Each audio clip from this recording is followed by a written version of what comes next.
Friends, welcome back to my channel. ఈరోజు మీకు ఈ సీరియల్లో ఏం జరిగిందో తెలుసుకోవాలి అనుకుంటున్నారా? అయితే వెంటనే మనం సీరియల్లోకి వెళ్ళిపోదాం.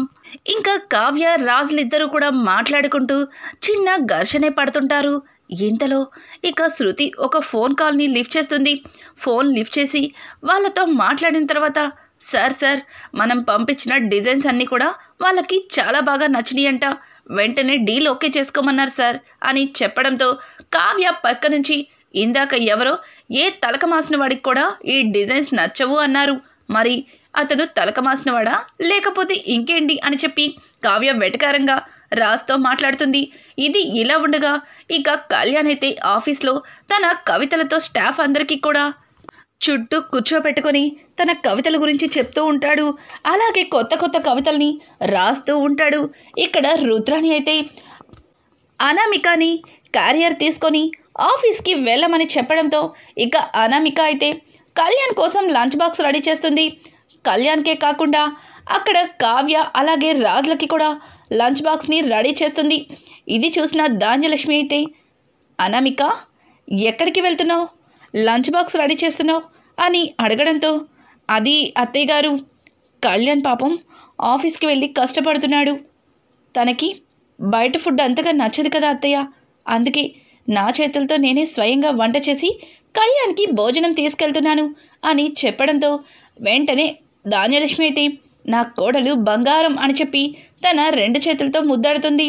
తర్వాత పక్కన ఇంకొక 2 క్యారియర్లు చూసి, మరి ఇవేంటి అని అడగడంతో, అంటే కళ్యాణ్కి ఒక్కడికే తీసుకెళ్తే అక్కడ బావగారు అక్క కూడా ఉన్నారు కదా, వాళ్ళు మళ్ళీ ఏమన్నా అనుకుంటారని వాళ్ళకు కూడా తీసుకెళ్తున్నాను అత్తయ్య అని చెప్పడంతో, పోనీలే అమ్మా, వాళ్ళకి సంస్కారం లేకపోయినా మనకి ఉంది, సరే అయితే జాగ్రత్తగా వెళ్ళు అని చెప్పి ఇక ధాన్యలక్ష్మి అయితే అనామికని ఆఫీస్కి పంపిస్తుంది. ఇది ఇలా ఉండగా ఇక అపర్ణ అయితే పేపర్ చదువుకుంటూ ఉండగా ధాన్యలక్ష్మి అపర్ణ దగ్గరికి వచ్చి, చూసావుగా అక్క, నా కోడలికి ఎంత బాధ్యతలు తెలుసో, ఆఫీస్లో అందరూ ఆకలిగా ఉంటారని వాళ్ళ కోసం స్వయంగా తనే వంట చేసి మరీ తీసుకెళ్ళింది. మీ కోడలు ఉంది, ఇంట్లో ఉన్నంత వరకు ఏదో వంట చేసేది, ఆఫీస్కి వెళ్ళిన దగ్గర నుంచి అసలు ఇంట్లో ఏమీ పట్టించుకోవడమే మానేసింది అని అంటూ ఉంటే, ఆ మాటలకి అపర్ణ, చూడు ధాన్యం, అసలు వంట చేసిందే కావ్య అన్నీ వండేసి అక్కడ పెట్టి వెళ్ళింది, అది తెలియక నీ ఇష్టం వచ్చినట్లు మాట్లాడుతున్నావేమో. ఇంకొక మాట, నీ కోడలు వాళ్ళకి క్యారియర్ తీసుకెళ్ళినంత మాత్రాన ఏమీ అరిగిపోదు కరిగిపోదు, ఆ మాత్రానికే ఏదో పెద్ద సాధించేసినట్టు మాట్లాడుతున్నావు, అసలు కొంచెం కూడా ఆలోచించవా నువ్వు అని అనుకుంటూ అక్కడి నుంచి అపర్ణ వెళ్ళిపోతుంది. అపర్ణ మాటలకి ధాన్యలక్ష్మికి విపరీతమైన కోపం వచ్చేస్తుంది. అనామిక ఎందుకు అలా చెప్పింది నాకు, తానే వంట చేసి మరీ తీసుకెళ్తున్నానని, కానీ అపర్ణక్క మొత్తం కావ్యని వండిందని చెప్తుంది, అసలు ఇక్కడ ఏం జరుగుతుందో నాకు అర్థం కావట్లేదు అనుకుంటూ లోపలికి వెళ్తున్న ధాన్యలక్ష్మికి ధాన్యం అని రుద్రాని పిలుస్తుంది. రుద్రాని పిలవడంతో ఇక ధాన్యలక్ష్మి అయితే, ఏమ్మా ఇంకా నువ్వేమన్నా చెప్పేదుందా అని అడగడంతో, అది కాదు ధాన్యం, ఏంటి దేని గురించో తెగ ఆలోచించేస్తున్నావు, అపర్ణక్క ఏమైనా గడ్డి పెట్టిందా ఏంటి అని అనడంతో, ఏ నువ్వు కూడా తింటావా, తింటానంటే చెప్పు, అపర్ణక్కని పిలుస్తాను అని చెప్పి ఇక ధాన్యలక్ష్మి అయితే రుద్రానితో అంటుంది, చూడు ధాన్యం, నువ్వు నేను వాదించుకునే టైం కాదు, నీ కోడలు ఆఫీస్కి అందరికీ క్యారియర్లు మోసుకెళ్తుంది, నువ్వేమో ఇక్కడ బండెడు చాకరీ చేస్తున్నావు, తనేమో వాళ్ళకి క్యారియర్లు మోస్తుంది, ఇక మీ ఇద్దరి జీవితాలు ఇంతేనా, అసలు ఇక ఈ ఇంట్లో నువ్వు వంట మనిషివి, తనేమో వాళ్ళకి క్యారియర్లు మోసే మనిషి, బాగుంది చోద్యం అని చెప్పి ధాన్యలక్ష్మికి ఫుల్గా ఎక్కిస్తుంది రుద్రాణి అయితే.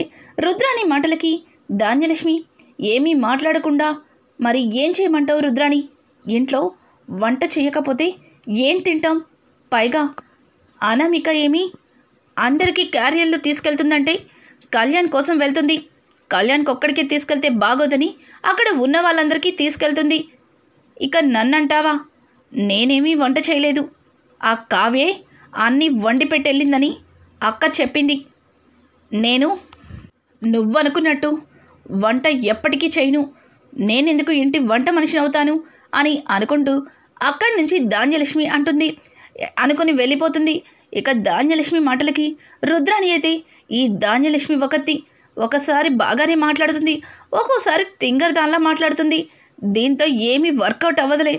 అనామిక ఎలాగో మన గ్రిప్లోనే ఉంది కదా, తరువాత అనామికని కథ నడిపిస్తాను. ఇప్పుడు ఆల్రెడీ ఆఫీస్కి వెళ్ళింది కదా, అక్కడ దాని మగుడు ఆఫీస్లో వర్క్ చేయకుండా కవితలు రాయడం చూసి పిచ్చిదానిలాగా అరుచుకొని వచ్చేస్తుంది. ఇంటికి వచ్చిన తర్వాత నాన్న రచ్చ చేస్తుంది అని చెప్పి ఇక రుద్రాణి అయితే తన మనసులో అనుకుంటూ అక్కడి నుంచి వెళ్ళిపోతుంది. ఇక ఇక్కడ చూస్తే అప్పు అయితే తనకి తన గురువుగారిచ్చిన వస్తువులన్నింటినీ చూసుకుని తను ఎలా అయితే కానిస్టేబుల్ సెలక్షన్స్కి రెడీ అవ్వాలో ఆ రకంగా అన్ని రకాల ఎక్సర్సైజ్లు చేసి ఇక అన్ని విధాలుగా కూడా తను సిద్ధంగా ఉంటుంది. కనకం అప్పుని చూసి చాలా హ్యాపీగా ఫీల్ అవుతుంది.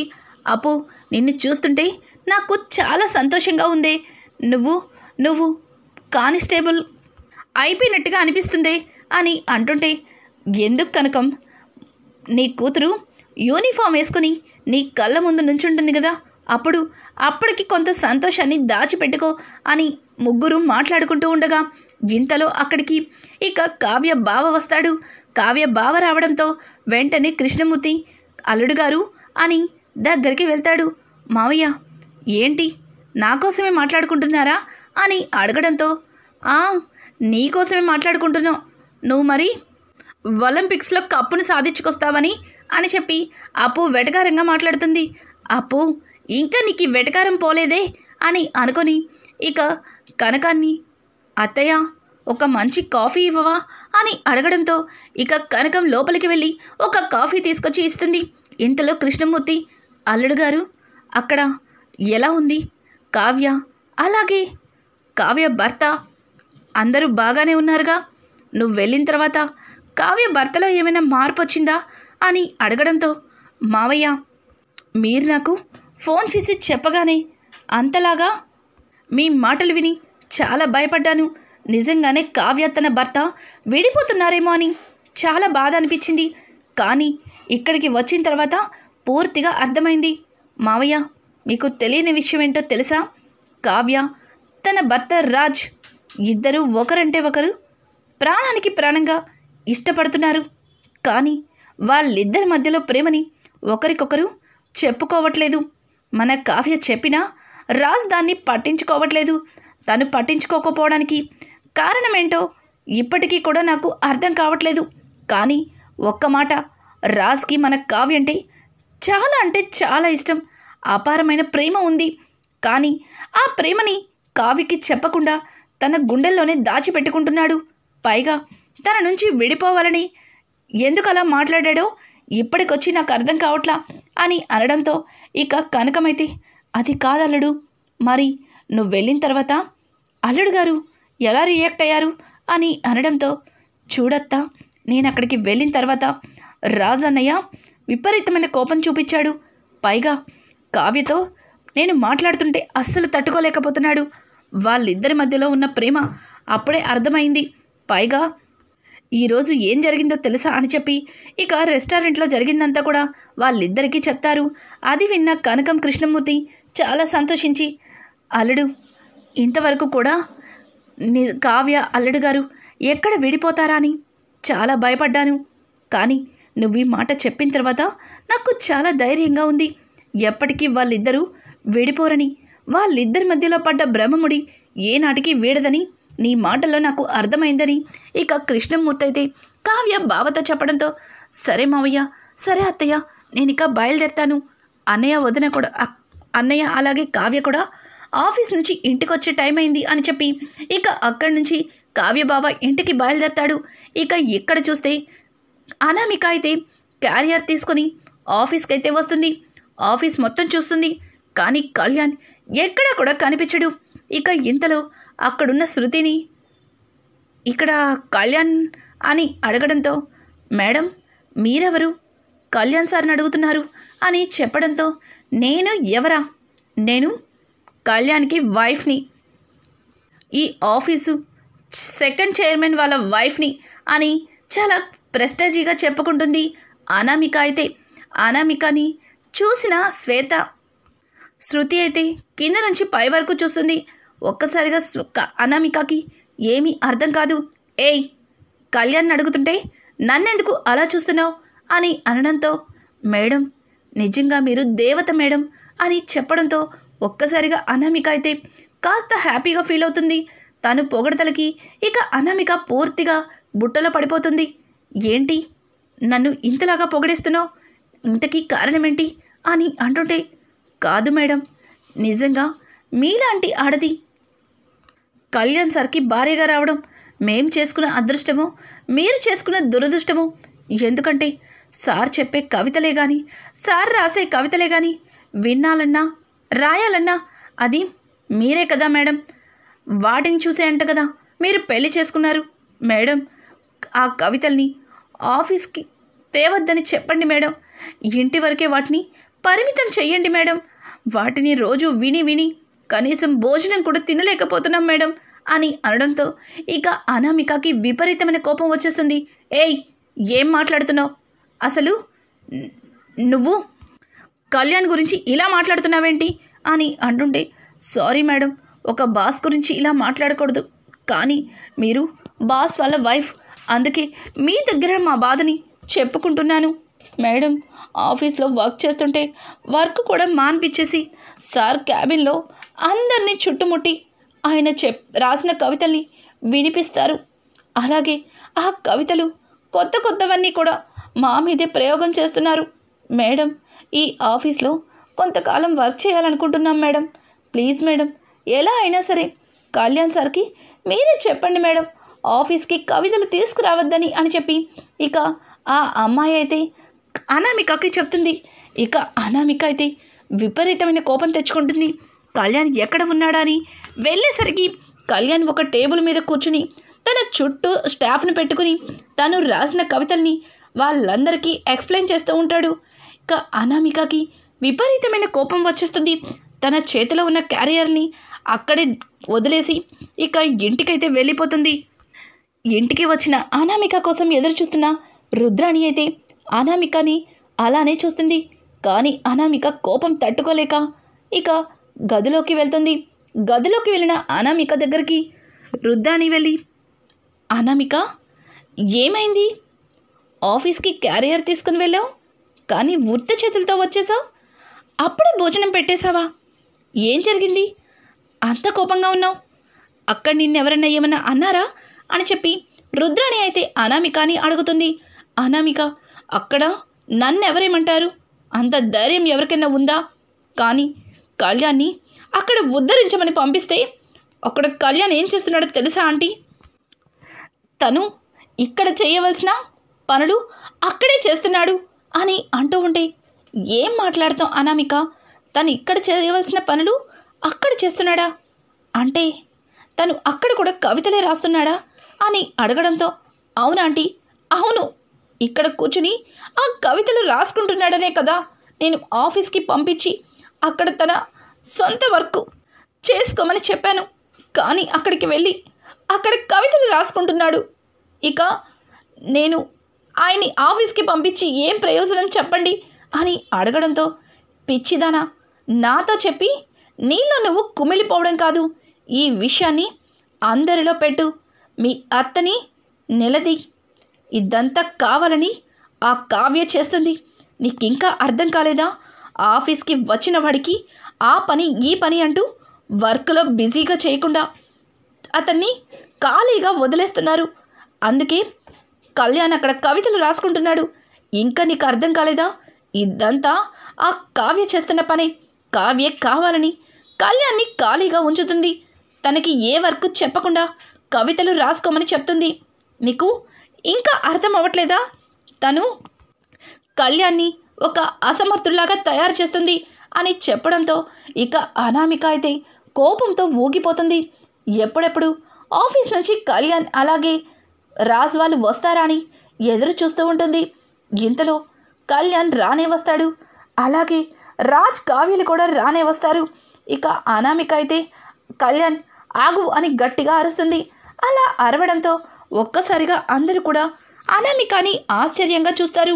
ఇక అనామిక అయితే కళ్యాణ్ని చూసి ఆఫీస్కి ఎందుకు వెళ్తున్నావు అని అడగడంతో, అదేంటి అనామిక, ఆఫీస్కి ఎందుకు వెళ్తాను, నువ్వు వెళ్ళమంటేనే కదా ఆఫీస్కి వెళ్తున్నాను అని చెప్పడంతో, ఆపు కళ్యాణ్, నీ ఇష్టం వచ్చినట్టు మాట్లాడద్దు.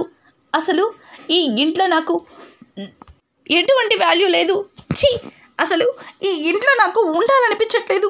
అందరూ కూడా నన్ను బాధ పెట్టేవాళ్ళే అని చెప్పి ఇక అనామిక అయితే తనలో తను కుమిలిపోతూ మాట్లాడుతుంది. ఇంతలో ధాన్యలక్ష్మి, అనామిక ఏమైంది, అంతలా నిన్ను బాధ పెట్టింది ఎవరు, ఎందుకు అంతలా కుమిలిపోతున్నావు, అసలు వీటంతటికి కారణం ఎవరు అని అనడంతో, ఇంకెవరు, మీ అబ్బాయే, మీ అబ్బాయి కళ్యాణ్ వల్లే నాకు ఈ బాధలు అని చెప్పి ఇక అనామిక అయితే గట్టిగా ధాన్యలక్ష్మి మీద అరుస్తుంది.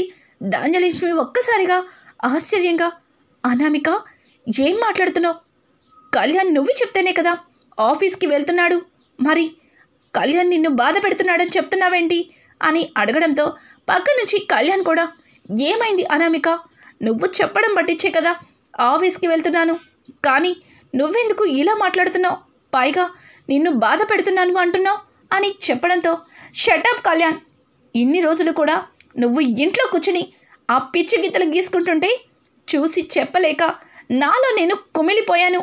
చివరికి ఏదో ఒకలాగా కష్టపడి ఆఫీస్కి పంపిస్తే అక్కడ కూడా నీ పిచ్చి గీతలు గీసుకుంటున్నావు.